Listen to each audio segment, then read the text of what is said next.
प्रभु यीशु मसीह के पवित्र नाम में आप सबको शांति मिले। आज हम परमेश्वर के वचन से एक बहुत ही अद्भुत और गहरा सत्य समझने जा रहे हैं। ये सत्य हमारे विश्वास की नींव है और ये दर्शाता है कि हमारा उद्धार हमारी अपनी कोशिशों का परिणाम नहीं है, बल्कि परमेश्वर के प्रेम का एक कार्य है। आज का विषय है, जब हम यीशु तक नहीं जा सके तो वो हमारे पास आया। मैं आज आपसे एक सवाल पूछना चाहता हूं। क्या आपने कभी किसी से इतना प्यार किया है कि आप उनके पास चले गए, भले ही वे आपके पास नहीं आ सके? कल्पना कीजिए कि एक बच्चा किसी गंदी और खतरनाक जगह पर है और उसके माता पिता उसे बचाने के लिए खुद उस गंदी जगह में चले जाते हैं। ये परमेश्वर का प्रेम है। बाइबल हमें सिखाती है कि हम सब पाप में थे, एक आध्यात्मिक रूप से गंदी और खतरनाक जगह में, और हम खुद परमेश्वर तक नहीं जा सकते थे। लेकिन परमेश्वर ने हमें हमारे हाल पर नहीं छोड़ा। उसने अपने पुत्र यीशु को हमारे पास भेजा ताकि वो हमें बचा सके। ये धर्मशास्त्र थियोलॉजी इस बात पर जोर देता है कि परमेश्वर संप्रभु है और उद्धार का सारा श्रेय केवल उसी को है। हम अपनी इच्छा से या अपनी योग्यता से यीशु को नहीं चुनते, बल्कि वो अपने प्रेम और संप्रभु कृपा में हमें चुनता है और हमारे पास आता है। जैसा कि यूहन्ना 15:16 में यीशु ने स्वयं कहा, तुमने मुझे नहीं चुना, परंतु मैंने तुम्हें चुना है और तुम्हें ठहराया है। ये इस बात पर जोर देता है कि उद्धार की पहल हमेशा परमेश्वर की ओर से होती है। आइए हम इस सच्चाई को बाइबल में दिए गए कुछ अद्भुत उदाहरणों से देखें। पहला, सामरिया की स्त्री का उदाहरण।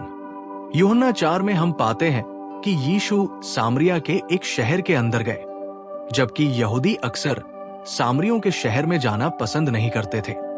यीशु जानबूझकर उस कुएं के पास गए जहां वो स्त्री आ रही थी। ये स्त्री अपनी जिंदगी में बहुत बुरे हालात में थी। उसने 5 पति बदले थे और वो अकेलेपन और शर्म में जी रही थी। वो कभी भी यीशु तक नहीं जा सकती थी क्योंकि वो एक यहूदी था और वो खुद शर्मिंदगी में थी। लेकिन यीशु उसके पास गए। उन्होंने उससे बात की और उसे जीवन का जल प्रदान किया। यीशु ने खुद को उसके सामने प्रकट किया और उसे उद्धार का मार्ग दिखाया। यीशु हमसे प्यार करते हैं। प्रभु यीशु हमारे पास तब पहुंचे जब हम अपने पाप, अपनी बुराई से खुद बाहर नहीं निकल सकते थे। उस अकेली सामरी स्त्री के जीवन में यीशु का जाना ये साबित करता है कि उनका प्रेम किसी भी जाति, समाज की स्थिति या नैतिक अयोग्यता से बंधा नहीं है। यीशु के शिष्यों ने भी इस बात पर आश्चर्य किया कि वो उस स्त्री से बात कर रहे थे। ये हमें सिखाता है कि उद्धार का निमंत्रण किसी के लिए भी खुला है, चाहे उसका अतीत कितना भी अंधकारमय क्यों न हो। यीशु ने उस स्त्री के पापों का न्याय करने के बजाय उसके हृदय को देखा और उसे अपनी पापमय स्थिति से बाहर आने का मार्ग दिखाया। दूसरा उदाहरण 38 साल के बीमार आदमी का है। यूहन्ना 5 में हम देखते हैं कि यीशु यरूशलेम के पास बेथेस्दा नामक कुंड के पास गए, जहां बहुत से बीमार, अंधे, लंगड़े लोग पड़े थे। वहां एक आदमी था जो 38 साल से बीमार था। वो कभी भी कुंड में पहले नहीं जा पाता था। वो पूरी तरह से असहाय था और उसकी सारी आशाएं खत्म हो चुकी थी। वो कभी भी यीशु तक नहीं जा सकता था, लेकिन यीशु खुद उसके पास गए। यीशु ने उससे पूछा, क्या तू चंगा होना चाहता है? जब उस आदमी ने अपनी असहायता बताई तो यीशु ने उसे तुरंत चंगा कर दिया और उसे चलने के लिए कहा। ये उदाहरण हमें बताता है कि यीशु हमारे पास आते हैं जब हम पूरी तरह से असहाय और आशाहीन होते हैं। जब हमारे पास खुद को बचाने के लिए कोई साधन नहीं होता तो यीशु हमारे पास आते हैं और हमें नया जीवन देते हैं।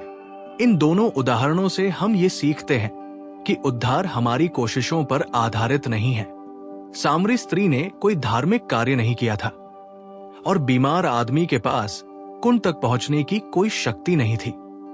वे पूरी तरह से निष्क्रिय थे और केवल यीशु के अनुग्रह पर निर्भर थे। यही बाइबल का संदेश है।